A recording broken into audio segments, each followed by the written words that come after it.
Hi friends, welcome to Annam's Recipes.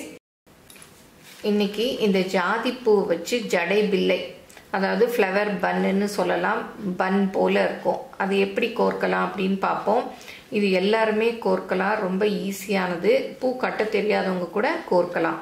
இதுக்கு தேவையானது என்னென்னு பார்த்தா, இந்த மாதிரி நம்ம துணி தைக்கிறோம் இல்லையா, அந்த நூலில் தான் கோர்க்கணும்.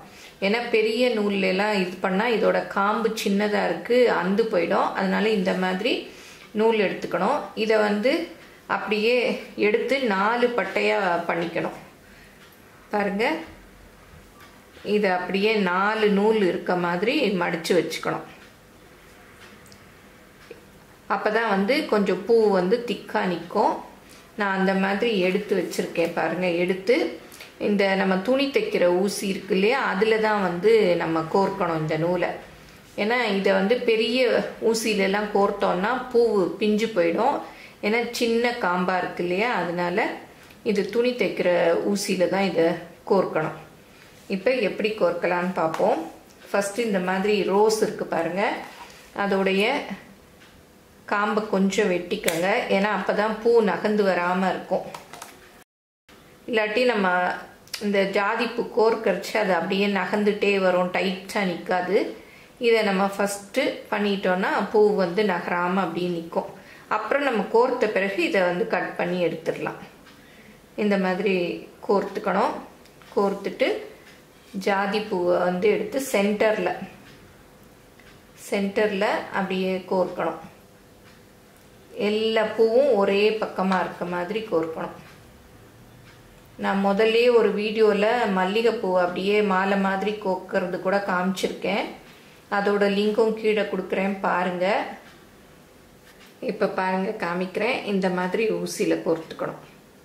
க்ளோஸ்அப்பில் காம்பெல்லாம் கீழே இருக்குது, மொட்டெல்லாம் மேலே இருக்குது. நீங்கள் விரியறதுக்கு முன்னாடி கோர்த்துட்டிங்கன்னா உங்களுக்கு கோர்க்கறதுக்கு ஈஸியாக இருக்கும். இந்த மாதிரி கோர்த்துட்டு இதை அப்படியே மெதுவாக இழுத்து விடணும்.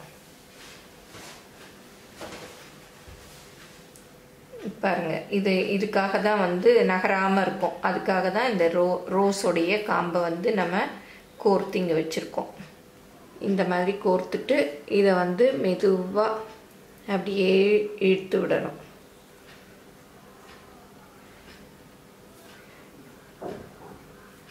இழுத்து நம்ம கையாலேயே டைட் பண்ணி விடணும். பாருங்கள், இந்த பக்கம் ஃபுல்லும் மொட்டு இருக்கு. இப்போ ஆல்மோஸ்ட் முடிய போதும். இதோட நிறுத்திக்கலாம். பாருங்கள், கோர்த்தாச்சு. இதை அப்படியே இழுத்து விட்டுறணும். நம்ம கையில் அப்படியே போகிறச்சியே கையாலேயே டைட் பண்ணி விட்டுறணும். பாருங்கள், இந்த பக்கம் ஃபுல்லும் காம்பு இருக்குது, இங்கே ஃபுல்லும் மொட்டு இருக்குது. எவ்வளோ அழகாக இருக்குது பாருங்கள். இப்போ இந்த ரோஸ் இது கூட நம்ம வேணும்னா வச்சுக்கலாம். கொஞ்சம் டைட்டாக இருக்கும்.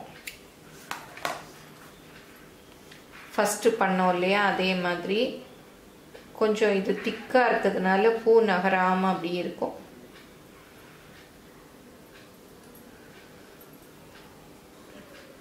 அப்படியே டைட்டாக நிறுத்திடலாம்.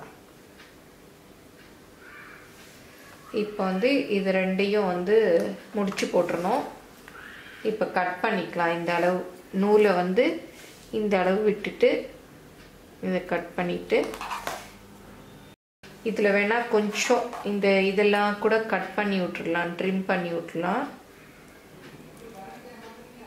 இது மேலே இருக்குது கொஞ்சம் ரொம்ப கட் பண்ணிடாதீங்க, அப்புறம் பூ கட் ஆகிடும். ஏன்னா அது பால் மாதிரி வராது. அதனால கொஞ்சம் ரொம்ப நீளமாக இருக்கிறது மாத்திரம் ட்ரிம் பண்ணி விட்டுக்கலாம். இப்போ இதை அப்படியே கட்டிடணும். நல்லா முடிச்சு போட்டுடணும்.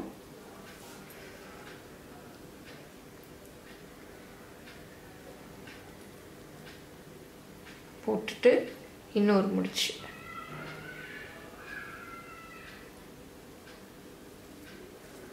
பின்னாடி ரொம்ப நீளமாக இருக்குது பாருங்கள். இதெல்லாம் வந்து நம்ம ட்ரிம் பண்ணி விட்டுறலாம்.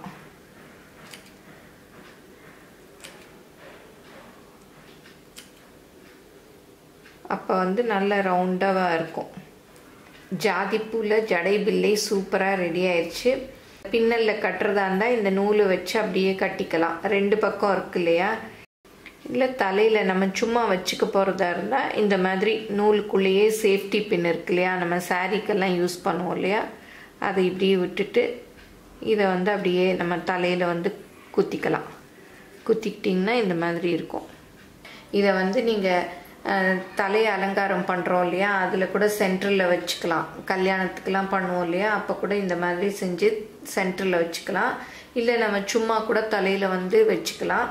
இதில் இன்னும் அழகாக வைக்கணும்னா இது சென்டரில் வந்து இந்த மாதிரி ரோஸ் கூட வச்சிடலாம். பாருங்கள், ரோஸை வச்சு இந்த மாதிரியும் பண்ணலாம். இது எல்லோரும் ட்ரை பண்ணி பாருங்கள். எப்படி வந்ததுன்னு உங்கள் கமெண்ட்ஸை சொல்லுங்கள். தேங்க்யூ.